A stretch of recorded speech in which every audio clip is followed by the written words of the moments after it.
નમસ્તે વિદ્યાર્થી મિત્રો, ધોરણ 6 માં સવારની પાળીમાં જેટલા વિદ્યાર્થીઓ હતા એ વિદ્યાર્થીઓને બીજગણિત ચેપ્ટર 11 માં સ્વાધ્યાય 11.3 થી બાકી હતું.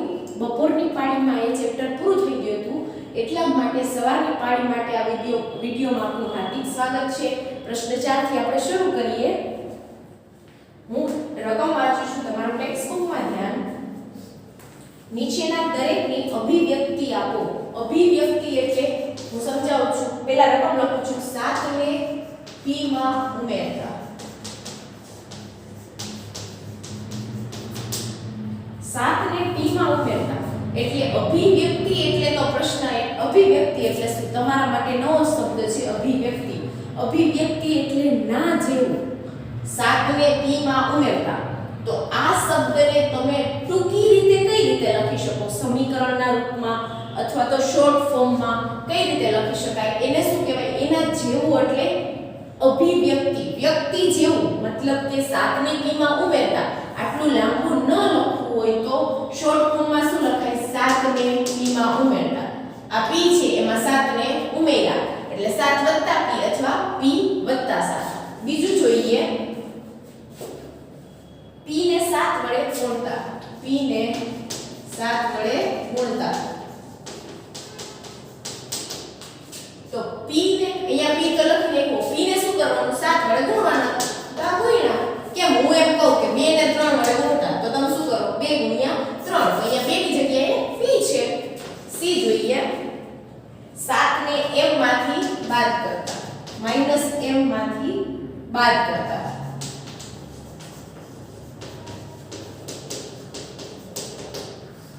હવે પહેલા તો શું કીધું? 7 ને એટલે 7 લખી નાખ્યું. કેમાંથી બાદ કરવાનું? તો બાદ બાકાઈની નિશાની -m માંથી. તો -m માંથી બાદ કરી નાખ્યું. આ બાદ કરી નાખ્યું. પછી d છે, -p ને 5 વડે ભાગતા. અહીંયા શું કીધું? -p કીધું છે તો -p લખી નાખ્યું. 5 વડે ભાગવાની નિશાની એટલે છેદની નિશાની. તમે આમ પણ લખી શકો, પણ સમીકરણમાં આપણે આવું નહીં લખવું. આવું હું ખોટું પાડીશ. તમારે ભાગવાની નિશાની કીએ એટલે છેદ મૂકી દેવાનો. -p ને 5 વડે ભાગતા એટલે છેદમાં 5. પછી e જોઈએ,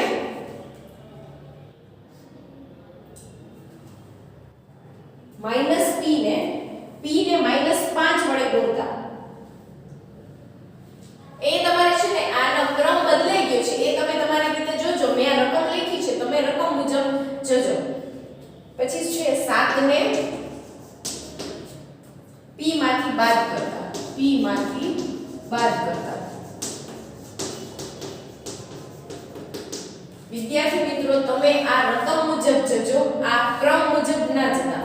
7 ને તો 7 લખીને નાખ્યા. p માંથી બાદ કરતા. હવે જે માંથી બાદ કરવાનું, તમારે બાદબાકી વખતે એક વસ્તુ ધ્યાન રાખવી પડશે. જે માંથી બાદ કરવાનું કહે ને એને પહેલા લખવાનું. તો 7 ને p માંથી એટલે શેમાંથી? તો કે p માંથી બાદ કરતા.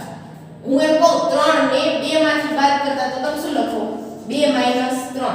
જેમાંથી બાદ કરવાનું હોય એ તમારે પહેલા લખવાનું. એના પછીનું જોઈએ, p ને 7 વડે ભાગતા. p ને 7 વડે ભાગતા. તો p ને p પહેલા લખો.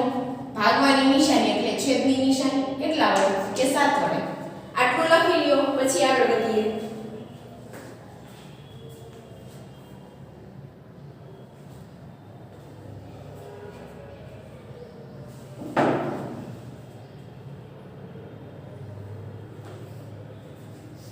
આગળ જોઈએ પ્રશ્ન 4 માં જ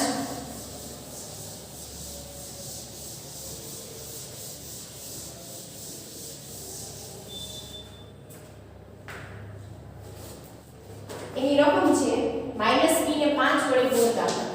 -p ને 5 વડે ગુણતા. અને એના પછી બીજી રકમ છે p ને -5 વડે ગુણતા.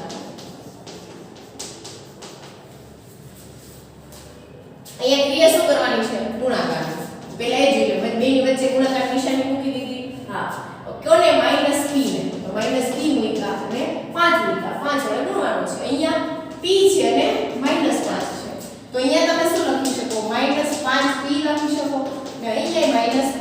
p લખી શકો। આ બંને ક્રિયા સરખી જ થાય, લખી નાખો।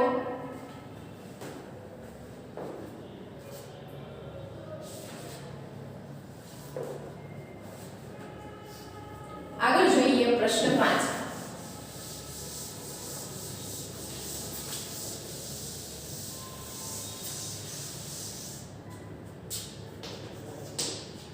આ પ્રશ્નમાં તમારે અભિવ્યક્તિ જ આપવાની છે।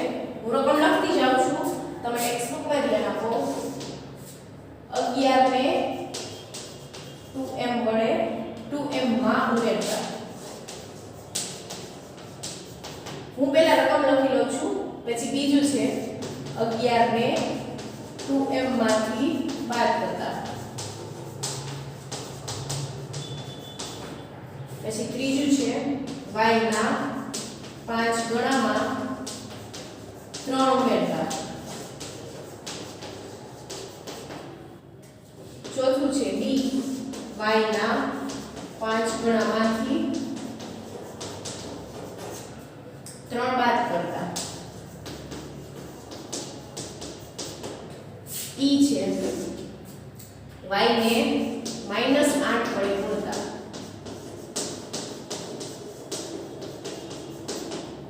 f છે y ને -8 વડે ગુણી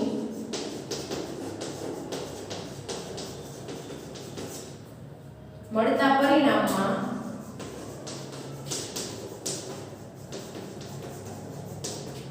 પાંચ ઉમેરતા। હવે પેલા આટલું કરી લઈએ, પછી આગળ જોઈશું। તો એક એક જોતા જજો। 11 ને 2m માં ઉમેરતા, ઉમેરવાના કેને છે 11 2m ઉમેરવાનું છે એટલે તમે સરવાળો આ સંખ્યા આગળ લખો કે આ સંખ્યા આગળ લખો, કંઈ ફેર પડતો નથી। પણ જ્યારે બાદબાકી કરવાની હોય ત્યારે જે માંથી બાદ કરવાના હોય એને પહેલા લખવાના। 11 ને 2m માંથી, તો જેમાંથી હોય એ પહેલા 2m પહેલા, કોને બાદ કરવાના 11 ને। પછી જુઓ y ના 5 ગણામાં, તો પહેલા y ના 5 ગણા, y ગુણ્યા 5 એમાંથી 3 ઉમેરતા। તો 3 ઉમેર્યા એટલે આનું સાદુરૂપ શું થાય 5y 3। આપણે સમીકરણ બનાવવાનું છે, મતલબ કે પદાવલી બનાવવાની છે એક ટૂંકી, જે આને સમજાવી શકાય કે y ના 5 ગણામાં 3 ઉમેરતા, y ના 5 ગણામાંથી 3 બાદ કરતા। તો y ના 5 ગણા એટલે y ગુણ્યા 5 એમાંથી બાદ કરવાનું છે, એટલે આ તો પહેલા જ લખ્યું, 3 બાદ કરી દો તો 5y - 3। y ને કોને કે y ને -8 વડે ગુણતા, એટલે ગુણાકારની નિશાની તો -8y, y ને -8 વડે ગુણી, y ને -8 વડે ગુણ્યા। હવે આગળ વાંચો મળતા પરિણામમાં, એટલે આનું શું થાય -8y, એમાં 5 ઉમેરવાના +5 ઉમેરવાનું, એટલે સરવાળાની નિશાની મૂકી દેવાની। આ લખી લ્યો, પછી આગળ જોઈએ।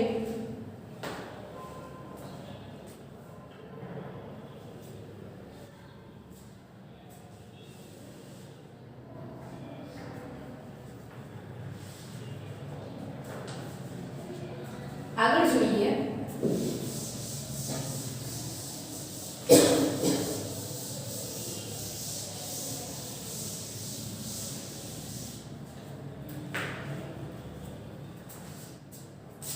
g છે y ને 5 વડે ગુણી મળતા પરિણામમાં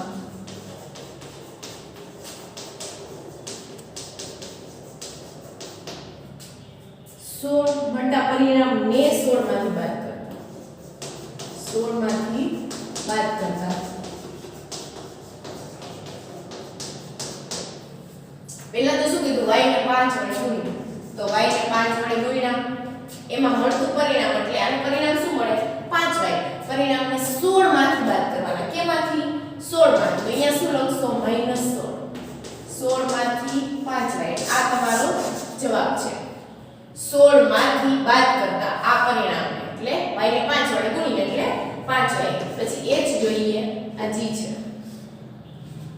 y ને -5 વડે ગુણી મળતા પરિણામમાં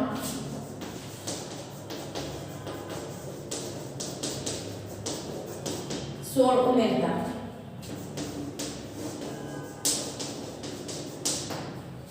પેલા કટકા કરી નાખો y ને -5 વડે ગુણી એટલે -5 ગુણ્યા y થાય ઈ પરિણામ એટલે આ પરિણામ જે મળે એમાં તમારે 16 ઉમેરવાના એટલે વત્તા 16 પછી આનો સાદુરૂપ આપો -5y વત્તા 16 આ તમારો જવાબ છે લખી લ્યો આ નહીં લખો તો ચાલશે હો આ નથી લખવાની જરૂર કઈ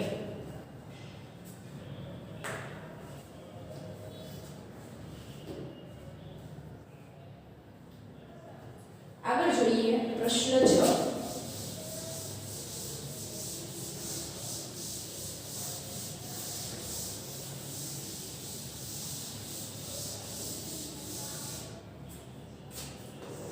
પ્રશ્ન 6 ની રકમ એવું કહે છે કે t અને 4 નો આ બેયનો ઉપયોગ કરીને તમારે પદાવલી બનાવવાની છે પણ એમાં કોઈ પણ ક્રિયાનો એકથી વધુ વખત ઉપયોગ થવો જોઈએ નહીં એટલે આ બેનો ઉપયોગ કરવાનો એટલે t 4 પહેલી પદાવલી બીજી પદાવલી બાદ કરજો t 4 આ ક્રિયાનો એકથી વધુ વખત ઉપયોગ થવો જોઈએ નહીં પછી ત્રીજી 4 ગુણ્યા t એટલે 4t ચોથી પદાવલી t ના છેદમાં 4 બસ આ 4 લખશો એટલે ચાલશે t અને 4 નો ઉપયોગ કરીને એકથી વધુ વખત એકને એક ક્રિયા ન આવે એવી રીતે તમારે પદાવલી લખવાની છે તો આપણે લખી તમે તમારી પાકી બુકમાં પહેલા રકમ લખજો પછી આ જવાબ આ લખવાની જરૂર નથી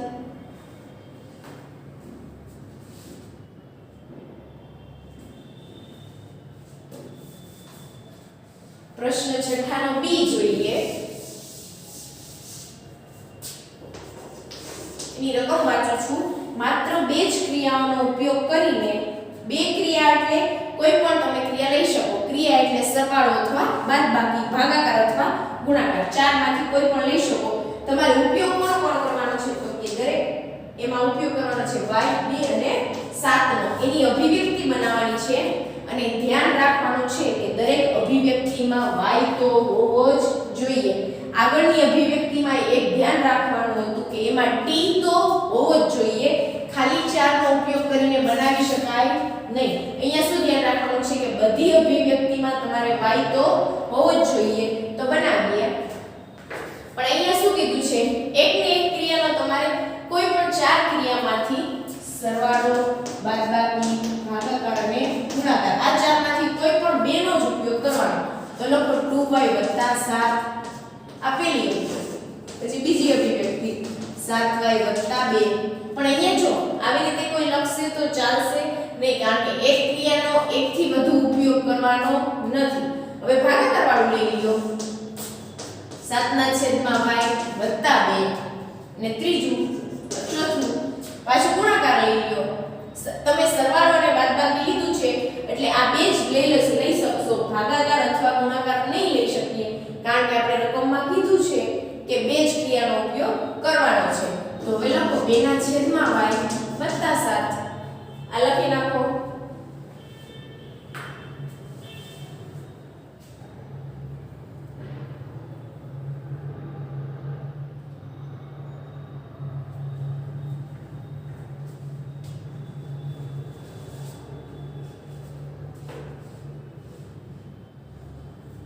આગળ જોઈએ સ્વાધ્યાય 11.4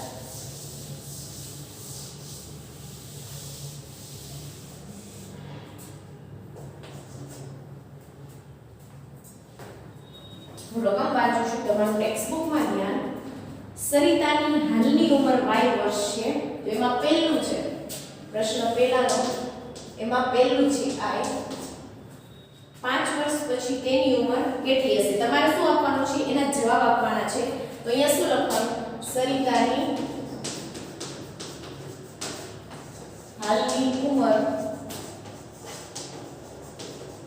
y વર્ષ છે જેવી રીતે તમે 20 વર્ષ 5 વર્ષ 25 વર્ષ સમજો એ તમારે y સમજવાનું એટલે y એક પ્રકારની અચળ સંખ્યા છે 5 25 45 કોઈ પણ પછી એમાં શું કીધું છે એમાં પહેલું કે 5 વર્ષ પછી તેની ઉંમર કેટલી હશે તો આમાં 5 ઉમેરી દેવાનું તો 5 વર્ષ પછી તેની ઉંમર કોની તો કે સરિતા y વત્તા 5 આ તમારો જવાબ છે પહેલાનો. એમાં બીજું કરીએ 3 વર્ષ પહેલા તેની ઉંમર કેટલી હશે? તો અહીંયા લખવાનું સરિતાની હાલની ઉંમર y વર્ષ છે.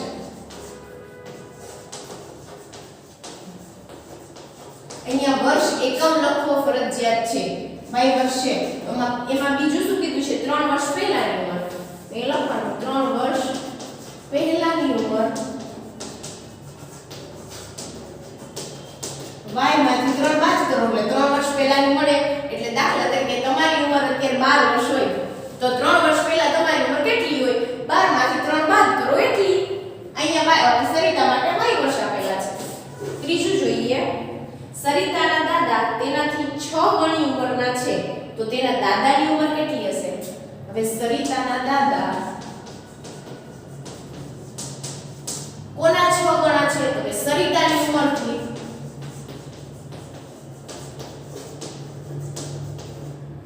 ઉંમરથી 6 ગણી ઉંમરના છે.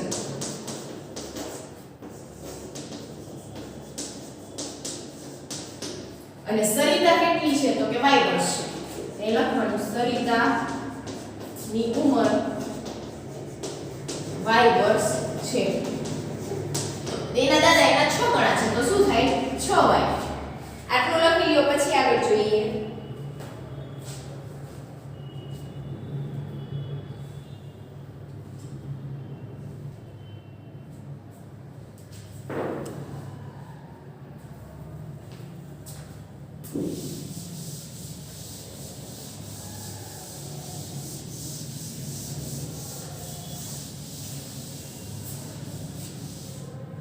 હું આગળ વાંચું છું. સર દાદાજી છે ઈ દાદીમાં કરતા દાદીમાં 2 વર્ષ નાના છે તો દાદીમાની ઉંમર કેટલી હશે? હવે સરિતાની y વર્ષ છે તો સરિતાના દાદાની સરિતા કરતા 6 વર્ષ. સરિતાના દાદાની ઉંમર 6y વર્ષ છે. હવે એવું કીધું છે કે દાદીમાં છે ઈ દાદા કરતા 2 વર્ષ નાના છે તો આમાંથી 2 બાદ કરી દેવાના.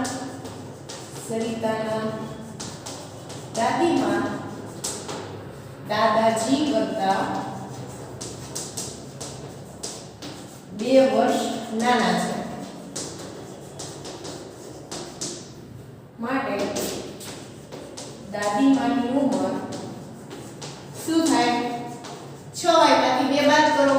6y માંથી 2 બાદ કરીએ એટલા વર્ષ. આગળ જોઈએ સરિતાના પિતાની ઉંમર. હવે સરિતાના પિતાનો વારો છે. સરિતાના પિતાની ઉંમર સરિતાની ઉંમરના 3 ગણા. અહીંયા શું કરવાનું? એના પછીનું જોઈએ.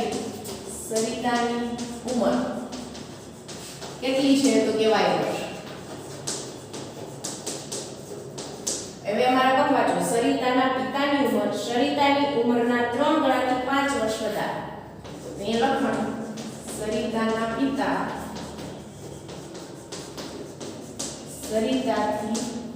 સરિતાની ઉંમરના 3 ગણા થી 5 વર્ષ વધારે છે. તો સરિતાની ઉંમર 5 વર્ષ છે એના પિતા એનાથી 3 ગણાથી 5 વર્ષ વધારે એટલે 3 ગણામાં y ના 3 ગણા વત્તા 5. તો સરિતાના પપ્પાની ઉંમર કેટલી હોય? 3y વત્તા 5. તો એના પિતાની ઉંમર કેટલી હશે? 3y વત્તા 5. એટલે દાદીમાની ઉંમર 6y ઓછા 2 એટલે દાદાની ઉંમર 6y. લખી નાખો.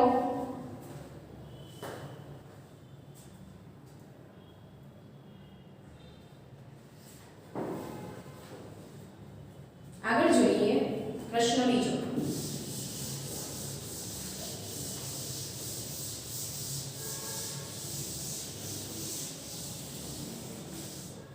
હું રકમ વાંચું છું તમારું ટેક્સ્ટ બુકમાં ધ્યાન. પ્રશ્ન બી છે 11.4 માં બી. એક લંબચોરસ ખંડની લંબાઈ તેની પહોળાઈના 3 ગણા. અહીંયા ધારી લઈએ લંબચોરસ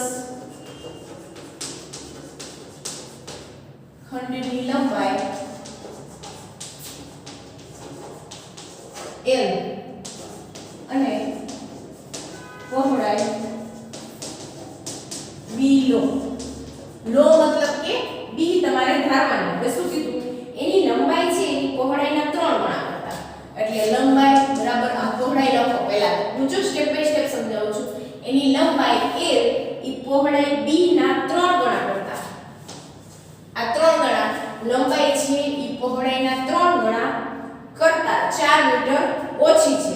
એટલે લંબાઈ છે ઈ પહોળાઈના 3 ગણા કરીને તોય એના કરતા 4 ઓછી છે. હજી એકવાર ફરીથી રકમ વાંચો. એક લંબચોરસ ખંડની લંબાઈ, આ લંબાઈ એની પહોળાઈના 3 ગણા એટલે b ના 3 ગણા એનાથી 4 ઓછી છે. ઓછી છે એટલે માઈનસ કર્યા, વધારે હોત તો પ્લસ કરત. તો તેની પહોળાઈ b મીટર છે અને પહોળાઈ તમારે b લેવાની છે. અહીંયા શું લખાય? લંબચોરસ ખંડની લંબાઈ તેની પહોળાઈના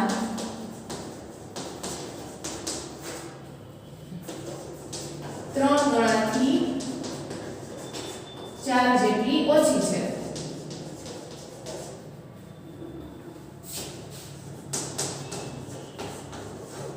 એટલે માટે તમારો જવાબ શું થાય? એની પહોળાઈ b 3b - 4 લખી લ્યો.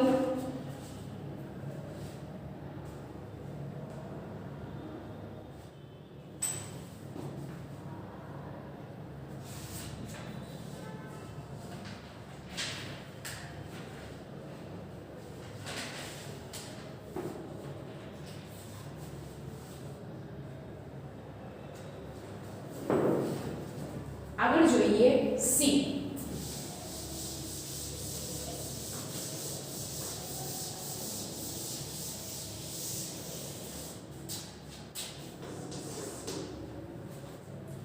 હું રકમ વાંચું છું તમારું ટેક્સ્ટ બુકમાં. એક લંબચોરસ પેટીની ઊંચાઈ h સેમી છે. તો લખી નાખો લંબચોરસ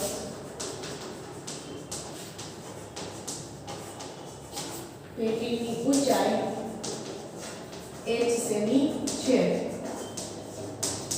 હવે આગળ શું કીધું છે? તેની લંબાઈ ઊંચાઈ કરતા 5 ગણી છે.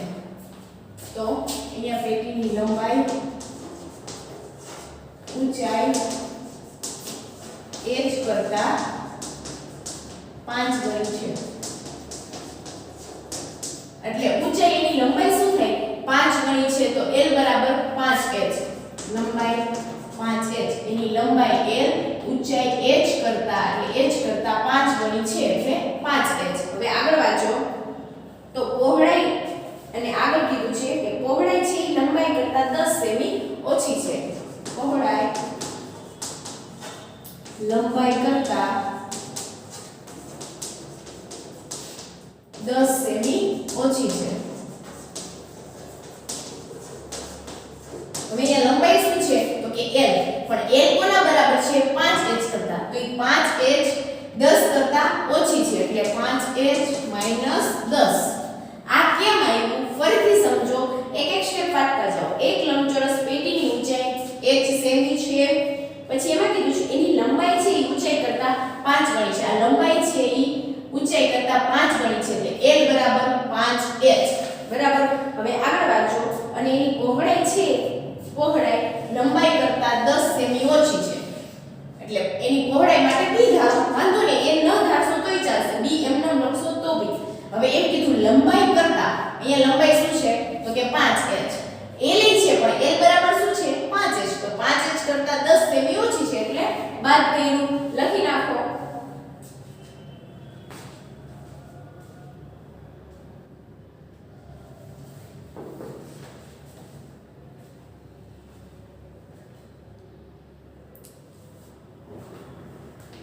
તો આજે વિદ્યાર્થી મિત્રો આપણે સી સુધી જ રાખશું. વધુ નેક્સ્ટ લેક્ચરમાં. Thank you.